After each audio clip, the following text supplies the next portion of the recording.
21 ارب دینے کا حکم، سپریم کورٹ کی ہدایت یا اختیارات پر control. Supreme court of Pakistan کی جانب سے پنجاب اور کے پی میں انتخابات کے انعقاد کے لیے فیڈرل کنسولیڈیٹڈ فنڈ سے اسٹیٹ بینک آف پاکستان کو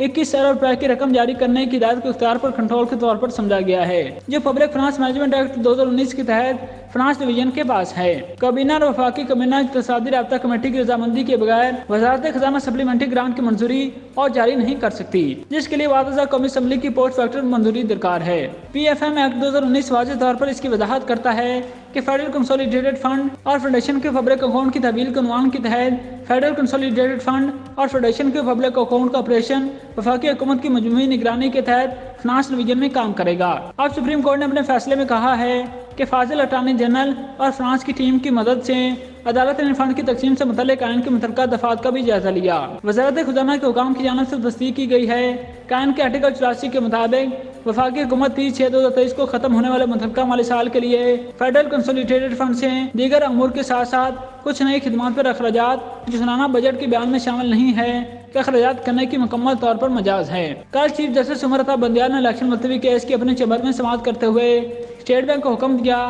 کہ حکومت کی طرف سے انکار کے بعد اسٹیٹ بینک براہ راست الیکشن کمیشن کو 21 ارب روپے جاری کرے۔ چیف جسٹس نے رقم کی اجرا کے لیے حکومت کو ہدایت دے رکھی تھی، جس کے جواب میں وزیر خزانہ نے الیکشن کے لیے فنڈ کا فنانس بل پارلیمنٹ میں پیش کیا،